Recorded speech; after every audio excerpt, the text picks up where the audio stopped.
తెలంగాణ వ్యాప్తంగా బీసీ బంద్ మొదలైంది. అన్ని జిల్లా కేంద్రాల్లో బీసీ సంఘాల నేతలు, పార్టీల లీడర్లు నిరసనలు తెలుపుతున్నారు. ఆదిలాబాద్ జిల్లా కేంద్రంలో బీఆర్ఎస్ నిరసన చేపట్టింది. ఆర్టీసీ బస్ డిపో ముందు మాజీ మంత్రి జోగు రామన్న ఆధ్వర్యంలో నేతలు ధర్నాకు దిగారు. బస్సులు బయటకు వెళ్లకుండా డిపో ముందు ఆందోళన చేస్తున్నారు. ఈ సందర్భంగా కేంద్ర ప్రభుత్వంపై ఆయన మండిపడ్డారు. బీసీ రిజర్వేషన్లపై కేంద్రం ఎందుకు సైలెంట్ గా ఉంటుందో సమాధానం చెప్పాలంటూ డిమాండ్ చేశారు. తెలంగాణలో బీజేపీ ఎంపీలు ఎందుకు మోదీపై ఒత్తిడి తేవడం లేదని ప్రశ్నించారు.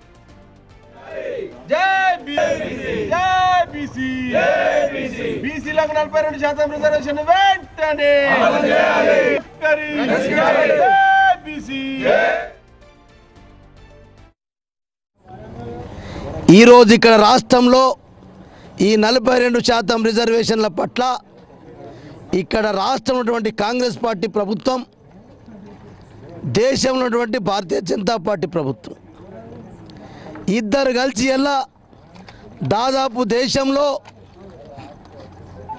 60% బీసీ జనాభా ప్రజలు ఉన్నప్పటికీ మరి ఇప్పటి వరకు మేమెంతో మాకంత కావాల్సినటువంటి వాటా అడుగుతున్నాం తప్ప అది 42% రిజర్వేషన్లు అని చెప్పి ఇప్పటి వరకు చట్టబద్ధత కల్పించకుండా మరి ఈరోజు ఇంతవరకు ఈ రాద్ధాంతాన్ని తీసుకొచ్చారు.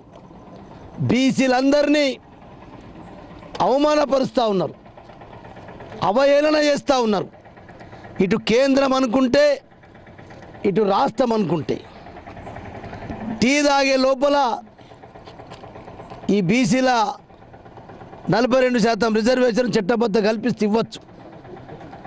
అందుకొరకే దానికి నిరసనగా ఈరోజు ఆదిలాబాద్ జిల్లా బస్ డిపో ముందర మా బీఆర్ఎస్ పార్టీ కుటుంబ సభ్యులందరం కలిసి కులాలకు మతాలకు సంబంధం లేకుండా ఇది న్యాయమైనటువంటి కోరికనే, ఇది న్యాయంగా ఎప్పుడో ఇవ్వవలసిందే.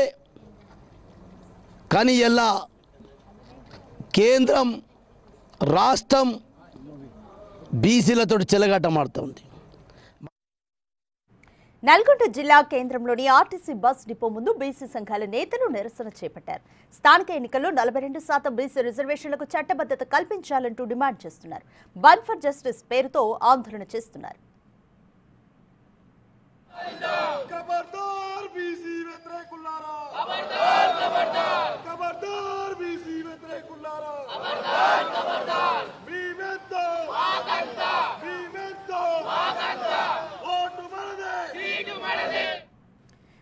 మరోవైపు ఖమ్మంలోని బస్ డిపో ముందు కూడా కాంగ్రెస్ అఖిలపక్ష నేతలు బీసీ బంద్ ను పాటిస్తున్నారు. స్థానిక ఎన్నికల్లో 42% బీసీ రిజర్వేషన్లకు చట్టబద్ధత కల్పించాలంటూ డిమాండ్ చేస్తున్నారు.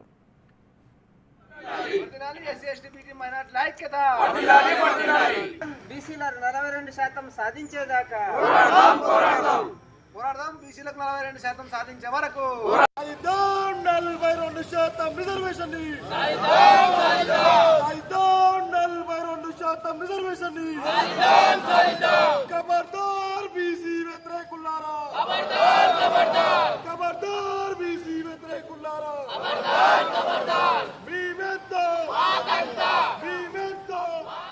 రైట్, ఖమ్మంలో బస్ డిపో ముందు కూడా నాయకులు, బీసీ నాయకులు, అఖిలపక్ష నేతలు ఆందోళనకు దిగారు. మోర్ డీటెయిల్స్ మా ప్రతినిధి భాస్కర్ అడిగి తెలుసుకుందాం. రైట్ భాస్కర్, ఖమ్మంలోని బస్ డిపో ముందు కూడా నిరసన తెలుపుతున్నారు బీసీ నాయకులు. సో ఎవరెవరు పాల్గొన్నారు? ఖమ్మం అంతటా సిచ్యువేషన్ ఏ విధంగా ఉంది?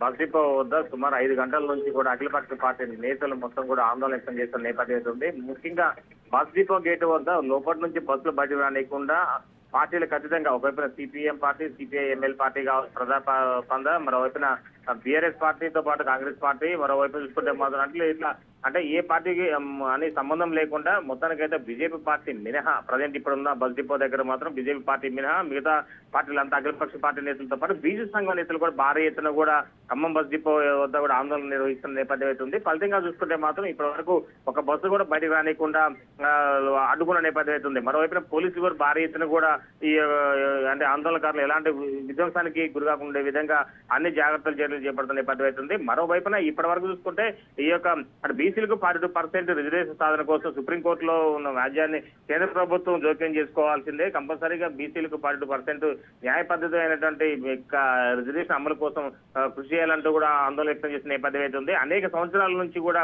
ఇక బీసీకి అంటే ప్రత్యేక రిజర్వేషన్ సాధన కోసం అంటే వెయిటింగ్ అంటే నిరీక్షిస్తున్నటువంటి బీసీ సంఘం నేతలకు ఒక కనీసం ఈ కేంద్ర ప్రభుత్వం ఈసారైనా సరే కంపల్సరీగా వాళ్ళకు ఒక శుభార్త చెప్పే విధంగా అంటే వాళ్ళు అంత ఆందోళనకారు కోరుతున్న నేపథ్యం అయితే ఉంది. Radhika, thank you Bhaskar.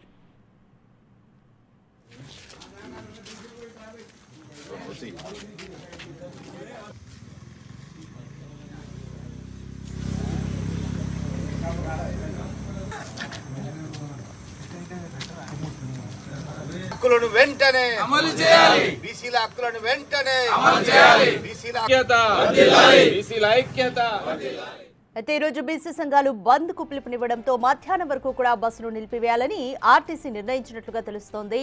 ఇటు పెట్రోల్ బంకులు కూడా పూర్తిగా మూసివేస్తున్నారు. దీంతో రవాణా వ్యవస్థపై తీవ్ర ప్రభావం పడనుంది. మరోవైపు బీజేపీ సైతం ఈ బంద్ లో పాల్గొంటుంది. దీని మీద భిన్న వాదనలు జరుగుతున్నాయి. రాష్ట్రపతి గవర్నర్ దగ్గర పెండింగ్ లేకుండా చేసి బీసీలకు 42% రిజర్వేషన్ అమలుపై కమలనాథులు చొరవ తీసుకోవాలంటూ కాంగ్రెస్ నేతలు ఇతర నాయకులు డిమాండ్ చేస్తున్నారు. మరి అన్ని పార్టీలు, కుల సంఘాలు, విద్యా, వ్యాపార, వాణిజ్య సంస్థలు కూడా బీసీ జేఏసీ రాష్ట్ర బంద్ కు సంపూర్ణ సహకారాన్ని ఇవ్వడంతో బంద్ సక్సెస్ అయ్యేలాగే కనిపిస్తోంది. బీసీల హక్కులను వెంటనే బీసీల